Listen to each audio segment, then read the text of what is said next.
नमस्कार। हामी श्री स्वस्थानी व्रतकथाको आजको दिनमा रहेका छौँ। श्री स्वस्थानी व्रतकथा सुन्ने बेलामा हामीले पुष्पाञ्जली लिने गर्दछौँ। आउनुहोस् पुष्पाञ्जली लिउँ। यं ब्रह्मा वरुणेन्द्र रुद्रमरुतस्तुन्वन्ति दिव्यैस्तवैर्वेदैः साङ्गपदक्रमोपनिषदैर्गायन्ति यं सामगाः ध्यानावस्थिततद्गतेन मनसः पश्यन्ति यं योगिनो यस्यान्तं न विदुः देवाय तस्मै नमः। श्रीमच्चन्दनचर्चितोज्ज्वलवपुः शुक्लाम्बरा मल्लिका मालालङ्कृतकुण्डला प्रविलसन् भुक्तावली शोभिता सर्वज्ञाननिदानपुस्तकधरा रुद्राक्षमालाकरा वाग्देवी वदनाम्बुजे वसतु मे त्रैलोक्यमाता चिरम्। मुखं करोति वाचालं पङ्गुं लङ्घयते गिरिं यत्कृपातमहं वन्दे परमानन्दमाधवम्। नमो भगवते तस्मै व्यासाय मिततेजसे यस्य प्रसादवक्ष्यामि नारायणकथाभिमां। नारायणं नमस्कृत्य नरं चैव नरोत्तमं देवीं सरस्वतीं व्यासं ततो जयमुदीरयेत्। सर्वमङ्गलमाङ्गल्ये शिवे सर्वार्थसाधिके शरण्ये त्र्यम्बके गौरी नारायणी नमोस्तुते। जो इन्द्र, रुद्र, विष्णु, वरुण आदि दिव्य देवताहरूले दिव्य स्तोत्रहरूद्वारा गुणगान गरिन्छ, जो साम सङ्गीतका मर्मज्ञ ऋषिहरू अङ्ग पद वर्ण विन्यासका क्रमहरूद्वारा उपनिषदहरू समेतले जसको स्तुतिगान गाउँदछन्, योगीहरू ध्यानको अवस्थामा तल्लीन भएर मनद्वारा जसको दर्शन गर्छन्, बहिर्मुखी चित्तवृत्तिद्वारा देवता दैत्य मनुष्य आदि सबैले जुन परमात्माको पूर्णतालाई बुझ्न सक्दैनन्, त्यस्ता स्वयं प्रकाश परमात्मालाई हामी नमस्कार गर्दछौँ। यं ब्रह्मा वरुणेन्द्र रुद्रमरुतस्तुन्वन्ति दिव्यैस्तवैर्वेदैः साङ्गपदक्रमोपनिषदैर्गायन्ति यं सामगाः ध्यानावस्थिततद्गतेन मनसा पश्यन्ति यं योगिनो यस्यान्तं न विदुः देवाय तस्मै नमः। श्री सम्पत्ति ऐश्वर्यले युक्त भएकी, चन्दन लेपन गर्नाले अत्यन्त तेजिलो शरीर भएकी, सेतो वस्त्र धारण गरेकी, चमेलीको मालाले सुशोभित भएकी, अत्यन्तै राम्रा कुण्डलहरू लगाएर अलङ्कृत भएकी, मोतीको हारद्वारा सुशोभित, सम्पूर्ण ज्ञानको प्रतीक स्वरूप पुस्तक धारण गरेकी, हातमा रुद्राक्षमाला धारण गरेकी त्रैलोक्य माता सरस्वती तपाईँ हाम्रो जिब्रोमा रहिरहनुहोस्। श्रीमच्चन्दन चर्चितोज्ज्वलवपुः शुक्लाम्बरा मल्लिका मालालङ्कृत कुण्डला प्रविलसन् मुक्तावली शोभिता सर्वज्ञाननिदान पुस्तकधरा रुद्राक्षमालाकरा वाग्देवी वदनाम्बुजे वसतु मे त्रैलोक्यमाता चिरम्। मुखं करोति वाचालं पङ्गुं लङ्घयते गिरिं यत्कृपातमहं वन्दे परमानन्दमाधवम्। जसको कृपाले लाटो पनि राम्ररी बोल्न सक्षम हुन्छ, लङ्गडो पनि पर्वतमाथि पुग्न सफल हुन्छ, त्यस्ता परमानन्द नारायणलाई हामी बारम्बार नमस्कार गर्दछौँ। नमो भगवते तस्मै व्यासाय मिततेजसे यस्य प्रसादात् वक्ष्यामि नारायणकथामिमां। नारायणं नमस्कृत्य नरं चैव नरोत्तमं देवीं सरस्वतीं व्यासं ततो जयमुदीरयेत्। संसारमा जसको आशीर्वादले भगवानका नारायणका कथाहरू भन्न सक्षम हुन्छौँ, त्यस्ता अपरिमित तेजले परिपूर्ण व्यासजीलाई पनि हामी नमस्कार गर्दछौँ। नरश्रेष्ठ विद्याकी देवी सरस्वती र व्यासलाई नमस्कार गरेर हामी श्री स्वस्थानी व्रतकथा आरम्भ गर्दछौँ भनेर पुष्पाञ्जली लिँदा उच्चारण गरिने मन्त्रहरूले बताइरहेका हुन्छन्। हामी श्री स्वस्थानी व्रतकथाको महिमा यहाँहरू समक्ष प्रस्तुत गरिरहेका छौँ। यस अघिका प्रसङ्गमा हामीले श्री स्वस्थानी व्रतकथामा पार्वतीले आफ्नो महलबाट गणेश तयार गरेको र गणेशको शिरच्छेदन गरेर महादेवले फेरि हात्तीको टाउको ल्याएर जोड्न लगाई गणेशको उत्पत्ति गरेको प्रसङ्ग पनि सुनायौँ। त्यसै गरी कुमार उत्पत्ति भएका प्रसङ्गहरू पनि हामीले सुनायौँ। कुमार कसरी उत्पन्न भए, गणेश कसरी उत्पन्न भए भन्ने प्रसङ्गहरूलाई पनि हामीले यहाँहरू समक्ष प्रस्तुत गऱ्यौँ। सुमेरु पर्वत प्रदक्षिणा गर्नको लागि गणेश र कुमारलाई शिवजीबाट आज्ञा भयो। कुमारजी दौडिनु भयो मयूरको सवार गरेर, तर गणेश मुसोको सवार भएको कारणले गर्दा दौडिन सक्नु भएन।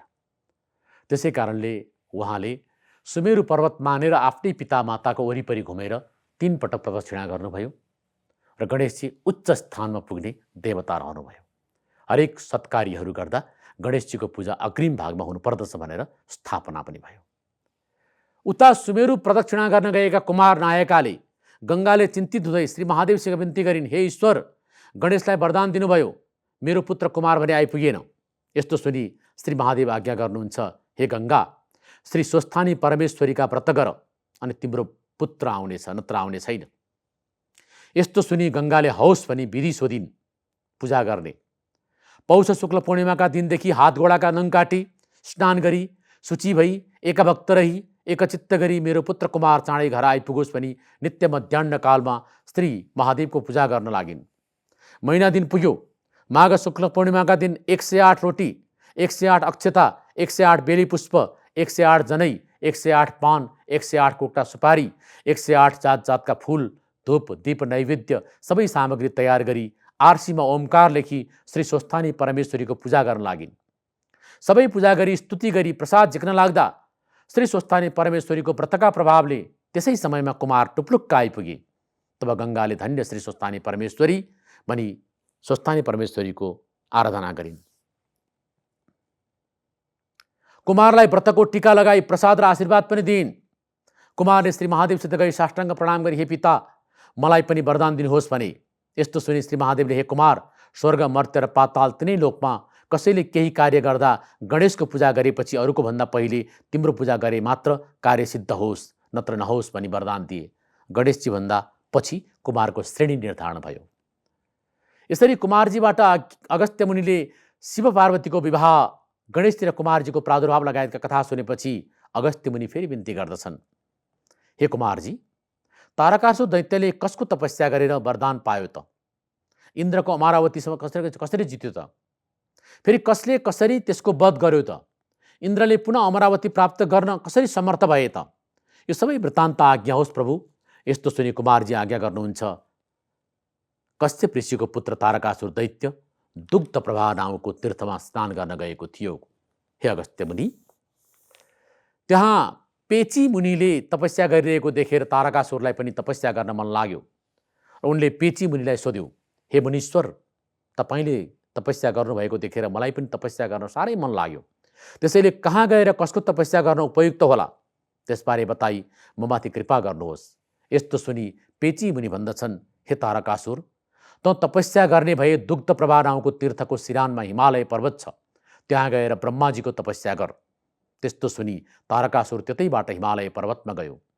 त्यहाँ उसले ठुलो कष्ट गरी 1000 वर्षसम्म ब्रह्माजीको तपस्या गर्यो। त्यसपछि ब्रह्माजीले दर्शन दिई तिम्रो तपस्यादेखि म खुसी भएँ, वरदान माग भन्नुभयो। अनि ब्रह्माजीलाई साष्टाङ्ग प्रणाम गरी तारकासुर भन्दछ, हे प्रभु, हजुरले सृष्टि गरेका 5 वर्ष नआएका कुनै पनि प्राणीले मेरो हत्या गर्न नसकोस्। फेरि जसले मेरो शिर भूमिमा गिराउला त्यसको पनि शिर फुटी मरोस्। मैले सबै देवताहरूलाई जित्न सकूँ। तारकासुरका यस्ता वचन सुनि तथास्तु भनी वरदान दिई ब्रह्मास्त्र पनि प्रदान गरी ब्रह्माजी त्यहाँबाट अन्तर्ध्यान हुनुभयो। यो पनि त दृष्टान्त हो तयार गरिएको। कुमारजीको जन्म भइसकेको छ, कुमारजी 5 वर्ष भएका छैनन् र 5 वर्ष नपुगेको बालकले मात्रै मलाई मारोस् भनेर वर माग्न लगाउने कार्य पनि ब्रह्माजीबाटै भएको छ। यो सबै एउटा यस्तो नाटकीकरणका क्रमबाट हामीले संसार सृष्टिका सबै स्थिति, लय सबैहरू अगाडि बढ्दै गएको देख्दछौँ। श्री स्वस्थानी व्रतकथा साँच्चै नै सुन्दर छ, साँच्चै नै मिठो पनि छ। ब्रह्माजीबाट वरदान पाएपछि तारकासुर धेरै शक्तिशाली भयो। अरूलाई तृण बराबर पनि नगण्ने तारकासुर दैत्य सेनाका साथ देवताहरूसँग युद्ध गर्न इन्द्रको सहर अमरावती गयो। त्यहाँ देवता र दैत्यहरूका बीचमा घनघोर लडाईँ भयो। देवताहरूले तारकासुरका कोटी कोटी सेनाको वध गरे। त्यस्तो देखि चिन्तित हुँदै तारकासुर आफ्ना गुरु शुक्राचार्य कहाँ गई भन्न लाग्यो, हे गुरुदेव, देवताहरूले हाम्रा सेनाको नाश गरिदिए, हजुरले उद्धार गर्नु पर्यो। यस्तो सुनि शुक्राचार्यले सञ्जीवनी पढी जल सेचन गरेर मृतक दैत्यहरूलाई पुनर्जीवित गराइदिए। त्यसपछि ती दैत्यहरू पुनः युद्ध गर्न आए। त्यस्तो देखेर इन्द्र महाराज क्रोधित हुँदै वज्र हातमा लिई ऐरावत हात्तीमा सवार भई अनेक तरहले युद्ध गर्न लागे। यस्तो युद्ध 10,000 वर्षसम्म चल्यो। दुवैतर्फका कोटी कोटी सेनाको नाश भयो। दैत्यहरू मर्ने बित्तिकै शुक्राचार्यले बचाइदिइहाल्थे। देवताहरू भने मरेको मरै हुने गर्न थाले। देवराज इन्द्र लगायतका देवताहरूले हार मानी त्यहाँदेखि भागी आफ्ना गुरु बृहस्पति कहाँ गएर सबै कुराको बेली विस्तार गरे। त्यस्तो सुनि बृहस्पतिले, हे इन्द्र महाराज, यस युद्धमा तिम्रो जित हुन सक्दैन, किनभने तारकासुर दैत्यले 1000 वर्षसम्म महाकष्टले तपस्या गरेको थियो। त्यसबाट ब्रह्माजी खुसी भएर आफूले सृष्टि गरेका 5 वर्षभन्दा माथिका कुनै पनि प्राणीले तारकासुरलाई मार्न नसक्ने वरदान दिएका छन्। त्यसको समाधानका लागि तिमीहरू श्री महादेवको शरणमा जाओ। यति बृहस्पतिका कुरा सुनि सबै देवताहरू स्वर्गबाट भागी मर्त्यमण्डल नेपालको मृगस्थलीमा आई लुकेर बस्न थाले। देवताहरू स्वर्गबाट पलायन भएपछि तारकासुर स्वर्ग, मर्त्य र पाताल तिनै लोकको रजाइ गरी ठुलो आनन्दले रहन थाल्यो। हे अगस्त्य मुनि, यता तारकासुरबाट लखेटिएका देवताहरू धेरै कालसम्म मृगस्थलीमा लुकेर बस्न थाले। अनि इन्द्रले 33 कोटी देवताहरूसँग भन्न लागे, हे देवता हो, पापिष्ट तारकासुरले अमरावती लिई हामीलाई दुःख दिएको धेरै काल भयो। अब त्यसको संहार गरी अमरावती फर्काउँ। श्री महादेवका गणेश र कुमार 2 पुत्र उत्पन्न भएका छन्। तिनले हाम्रो शत्रु तारकासुरको नाश गर्छन्। अब हामी श्री महादेवसित गई बिन्ती गरौँ। इन्द्रका यस्ता कुरा सुनि सबै देवताहरू श्री महादेव कहाँ गई बिन्ती गर्न लागे। हे जगदीश्वर, पापिष्ट तारकासुरले अमरावती लिई हामीलाई दुःख दिएको धेरै काल भयो। अब त्यसको संहार गरी हाम्रो उद्धार गर्नुहोस्। यस्तो बिन्ती सुनि श्री महादेव आज्ञा गर्नुहुन्छ, हे देवता हो, तारकासुरलाई मैले मार्नु हुँदैन, त्यसलाई मेरा पुत्र कुमारले मार्नेछन्। अब सबै देवता, यक्ष, गन्धर्व, किन्नर, भूतप्रेत, प्रमथगणलाई साथमा लिई कुमारलाई सेनापति बनाई युद्ध गर्न जाओ। अनि म पनि त्यही सँगै आउने छु, दृश्य अदृश्य दुवै रूपमा। श्री महादेवको यस्तो आज्ञा सुनि हौस भन्दै देवताहरूले युद्धका लागि पिनाक धनुको साइत अगाडि सारे। साइत गरेपछि युद्धमा सहभागिताका लागि देवताहरूले गणेशलाई बोलाउन बिर्सेछन्। गणेशले आफ्नो वाहन मुसासित भने, हे मुसा, मलाई वरदान दिएको आजै अन्यथा गरे, अब के गर्ने?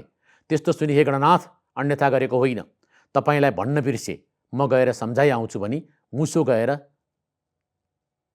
साइत गरिराखेको पिनाक धनुको ताँदो काटिदिए। त्यस्तोदेखि इन्द्रादि देवताहरूले विघ्न पर्यो, यो साइतमा भएन भने। तब श्री महादेवले विघ्न परेको होइन, गणेशलाई भन्न बिर्स्यौ, गणेशलाई पनि लैजाओ भन्नुभयो। यस्तो आज्ञा सुनि गणेश र कुमारसहित सबै देवताहरू युद्ध गर्न अमरावती गए। त्यहाँ देवता र दैत्यको घोर घमासान युद्ध भयो। तारकासुरले कुमारको रथ धकेली 1 योजन अर्थात् 4 कोस पछाडि पुर्याइदियो। त्यस्तोदेखि कुमारले रिसले चुर भई तारकासुरको रथ धकेली 4 योजन पछाडि पुर्याइदिए। तब तारकासुर दैत्यले रिसाएर खड्गले हान्यो। कुमारले आफूमाथि खड्ग आएको देखि धनु कानसम्म खैची तारकासुरको घिस्रो ताकी चन्द्रबाण प्रहार गरे।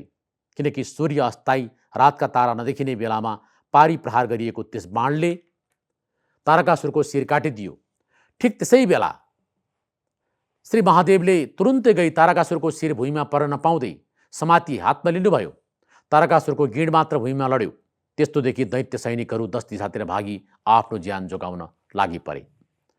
तारकासुरमाथि विजय प्राप्त परेपछि श्री महादेव साँडेमा चढी इन्द्रादि देवताहरू, यक्ष, गन्धर्व, किन्नर, भूतप्रेत, पिशाच, प्रमथगण सहित भई सबै देवताहरूबाट धन्य धन्य भनिएका कुमारजीलाई अघि लगाई कैलाश पर्वतमा जानुभयो। तब इन्द्रादि देवताहरू बिन्ती गर्दछन्, हे जगदीश्वर, हजुरका कृपाले शत्रुको संहार गरी अमरावती हात पार्न सफल भयौँ। अब आज्ञा पाए हामी जाँदा हौँ। यस्तो सुनि श्री महादेवले देवताहरूलाई तिमीहरूको राज्य अकण्टक होस् भनी बिदा दिनुभयो। इन्द्र पनि श्री महादेवलाई साष्टाङ्ग प्रणाम गरी देवताहरूलाई साथमा लिई अमरावतीतिर आनन्दले रहन थाले। कुमारजी आज्ञा गर्नुहुन्छ, हे अगस्त्य मुनि, एक दिन शिवजीलाई वन विहार गर्न मन लागेछ। मृगको रूप लिई कसैले थाहा नपाउने गरी श्लेषमान्तक वनमा गई मृगका बथानमा भुली परम आनन्दले रहन लाग्नुभयो। यता पार्वतीले अनेक ठाउँमा फेरि शिवजीलाई खोज्नुभयो, कहीँ देख्नु भएन, हार मान्नुभयो। पहिले पनि मलाई यसै गरी दुःख दिइरहनु भयो, अहिले फेरि कुनै खबर नगरी कता जानुभयो होला भन्ने विचारले ध्यान दृष्टिले हेर्दा मृगको रूप लिई वन विहार गरिरहेको थाहा पाइन्। त्यसपछि पार्वती बागमतीका किनारमा आई महाकष्टले तपस्या गरी बसिरहन्। शिव पार्वतीको दुवैलाई नदेखेको अवस्था भयो। त्यहाँ पार्वती तपस्या गर्न बस्ने, शिव वन विहार गरिरहने। यस्तो अवस्था भइसकेपछि दुवैलाई नदेखेपछि ब्रह्मा विष्णु आदि देवताहरू जहाँ तहाँ खोजी गर्न लागे। उनीहरू कहीँ पनि भेट्न नसकी हार मानी फर्केर आउँदा बागमतीका किनारमा तपस्या गरेर बसिरहेकी पार्वतीलाई देखि प्रणाम गरी बिन्ती गर्न लागे, हे जगन्माता, श्री महादेव नहुनाले संसार शून्य जस्तै भयो, तसर्थ हामीमाथि करुणा राखी उहाँ कता जानुभएको हो बताइदिनुहोस्। फेरि तपाईँ पनि यस्ता ठाउँमा एक्लै किन बसिरहनु भएको हो? सबै वृत्तान्त आज्ञा होस्। देवताहरूले यस्तो बिन्ती गरेको सुनी पार्वती आज्ञा गर्दछिन्, हे देवता हो, श्री महादेव यहाँ आउनुभएको हुनाले उहाँकै आराधना गरी बसिरहेको हुँ। श्लेषमान्तक वनका नैऋत्य कोणमा ठुलो तलाउ छ। त्यहाँ सुनको जस्तो वर्ण भएको 3 आँखा र 1 सिङ भएको ठुलो मृगका रूपमा उहाँ रहनुभएको छ र मृगहरूका फौजमा क्रीडा गरी बस्नुभएको छ। तिमीहरू उहीँ गई हेर अनि श्री महादेवको दर्शन पाउनेछौ। पार्वतीका यस्ता वचन सुनि देवताहरूले त्यहाँ गई हेर्दा कहीँ पनि भेट्न सकेनन्। त्यसपछि ब्रह्मा, विष्णु र इन्द्र अनेक स्तुति गरी खोजी गर्न लागे। त्यसै बेला देवताहरूले लाखौं मृगको फौज देखे। ती मृगहरूका बीचमा एउटा सबैभन्दा ठुलो मृग पनि रहेको थियो। सुनको जस्तो वर्ण, एउटा मात्र सिङ भएको त्यो मृग अत्यन्तै आकर्षक देखिन्थ्यो। त्यसका आँखा पनि निकै राम्रा थिए। स्वर्गमा असंख्य ताराका बीचमा चन्द्रमा जस्तो चम्किलो त्यस मृगलाई टाढैबाट देखि महादेव पक्कै यिनै हुन् भन्ने विचारले देवताहरूले स्तुतिगान गर्न लागे। हे ईश्वर, कैलाश शून्य भएको धेरै दिन भयो। हे करुणानिधान, हामीहरूमाथि करुणा राखी दर्शन दिनुहोस्। यस्ता तरहले अनेक स्तुति गर्दै देवताहरू मृगरूप महादेवका नजिक गए। यस्तो देखि शिव मृग उफ्री उफ्री भाग्न लाग्नुभयो। तब विष्णु आज्ञा गर्नुहुन्छ, हे ब्रह्मा, हे इन्द्र, स्तुति गरी महादेव चैतन्य हुने भएनन्। अब हामी तिनैजनाले घेरा हालेर समाउँ भन्दै लौ हुन्छ भने तिनैजनाले समात्न थाल्नुभयो। तिनैजनाले तिनतिर बसी घेरा हाली समाउन लागे। रुद्र मृगको सिङको फेदमा विष्णुले समाते, माझमा ब्रह्माले समाते, टुप्पामा इन्द्रले समाते। यसरी समाउने बित्तिकै इन्द्र मृग अन्तर्ध्यान भयो। तिनैजना देवताले मृगको सिङ जोडसँग समातेकाले 3 टुक्रा भएर तिनैजनाका हातमा एक एकवटा टुक्रा पर्न गयो। यस्तो देखि हामीहरूले ठुलो अपराध गर्यौँ, अनर्थ पो भयो त, अब कसो गरौँ भने तिनैजना त्यहीँ बसी हे ईश्वर, हामीबाट भएको यस्तो अपराधमा क्षमा गर्नुहोस् भनी अनेक स्तुतिगान गरे। यसरी ब्रह्मा, विष्णु र इन्द्रले गरेको स्तुतिबाट श्री महादेव प्रसन्न भई ज्योति स्वरूपको दर्शन दिनुभयो र देवताहरूले खुसी भई साष्टाङ्ग प्रणाम पनि गरे।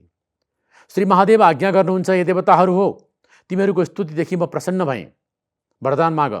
महादेवबाट यस्तो आज्ञा भएको सुनि देवताहरू भन्दछन्, हे ईश्वर, हजुरको जप ध्यान हामीहरू कहिले पनि नभुलौँ, सदा सर्वदा हाम्रा हृदयमा रहिरहोस्। जप ध्यान। देवताहरूले यस्तो भनेको सुनि श्री महादेवले तथास्तु भनी वरदान दिनुभयो। र फेरि देवताहरू भन्दछन्, हे प्रभु, हामीले हजुरको सिङ टुक्रा पारेर गरेको अपराध क्षमा गर्नुहोस्। अनि सिङका टुक्रा कहाँ राख्ने हो त्यो पनि आज्ञा पाउनुहोस्। देवताहरूको यस्तो बिन्ती सुनि श्री महादेव आज्ञा गर्नुहुन्छ, त्यो मेरो सिङ 3 टुक्रा गराएकोमा तिमीहरूलाई केही अपराध लाग्ने छैन। सन्देह नगर। इन्द्रका हातको इन्द्रलोकमा, ब्रह्माका हातको मर्त्यलोक मण्डल नेपालमध्ये गोकर्णमा र विष्णुका हातको पातालमा लगी स्थापना गर्नु। देवताहरूले यस्तो सुनि हवस् भन्दै श्री महादेवबाट आज्ञा भए बमोजिम सिङका टुक्राहरू तिनै लोकमा स्थापना हुन पुगे। श्री महादेव तहाँपछि पार्वतीले तपस्या गरिरहेको बागमतीका किनारमा पुगेर पार्वतीलाई काखमा राखी कैलाश पर्वतमा गई नन्दी, भृङ्गी, चतुष्ठी योगिनी, भूतप्रेत, पिशाच, प्रमथगणले सहित भई ठुलो आनन्दले रहन थाले। त्यसै बखतमा लङ्काको राजा रावण त्यहाँदेखि नित्य गोकर्णमा आई स्नान गरी श्री महादेवका चरणमा दण्डवत प्रणाम गरी गीत सङ्गीतका साथ नृत्य प्रदर्शन गरी तपस्या गर्न सुरुवात गर्दथ्यो। यसरी केही काल बितेपछि एक दिन श्री महादेव बिगपाङ्ग धद्रो खाई विचित भइरहेको अवस्थामा रावण आई मृदङ्ग बजाई गाउन लाग्दा भोलेनाथबाट प्रसन्न भई, हे रावण, के माग्छस् माग, साह्रै प्रसन्न भएँ म तँसँग। तैँले साह्रै मिठो गीत गाइस्, साह्रै राम्रो मेरो स्तुतिगान गरिस्। रावणले के मागौँ, हजुरका कृपाले सबै थोक मसँग छ भन्यो। रावणका वचन सुनि एउटा चिज नमागी सुख पाउँदैनस्, लौ माग भनी श्री महादेवबाट पुनः आज्ञा भयो। यसरी बारम्बार श्री महादेवले एउटा चिज माग्न कर गर्नुभएकोले रावणले अब के मागौँ, 32 लक्षणले युक्त भएकी श्री महादेवका काखमा बसिएकी पार्वतीलाई नै माग्दछु भनी विचार गरी श्री महादेवसँग बिन्ती गर्दछन्, हे ईश्वर, अरू चिज मलाई केही पनि चाहिँदैन, एउटी पार्वती छिन्, ज्यादै राम्री, ती मलाई बक्सनुहोस्। यसरी रावणले मागेपछि श्री महादेवले लौ लैजा भनी पार्वतीलाई नै दिनुभयो।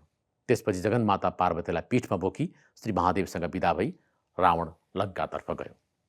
यी प्रसङ्ग पनि श्री स्वस्थानी व्रतकथामा आउने गर्दछन्। यो प्रसङ्गलाई सहित जोड्दाखेरि हामीले नेपाल भूमिमा श्री महादेवको क्रीडास्थल रहेको र यो क्रीडास्थलमा जे जति देवस्थलहरू उत्पत्ति भएका छन्, पीठहरू उत्पत्ति भएका छन्, ती सबै महादेवको कृपाबाट प्राप्त भएका पीठ र देवस्थलहरू हुन्छन्, जसले हामीलाई सत्कर्म सिकाइरहेका हुन्छन्, सद्धर्म सिकाइरहेका हुन्छन्। तिनी सत्कर्म र सद्धर्मको एउटा समूल गोटी तयार गर्नको लागि नै श्री स्वस्थानी व्रतकथामा यी प्रसङ्गहरू आएका छन्। प्रसङ्गहरू क्रमशः राखौँ। आजको लागि पुष्पाञ्जली लिउँ।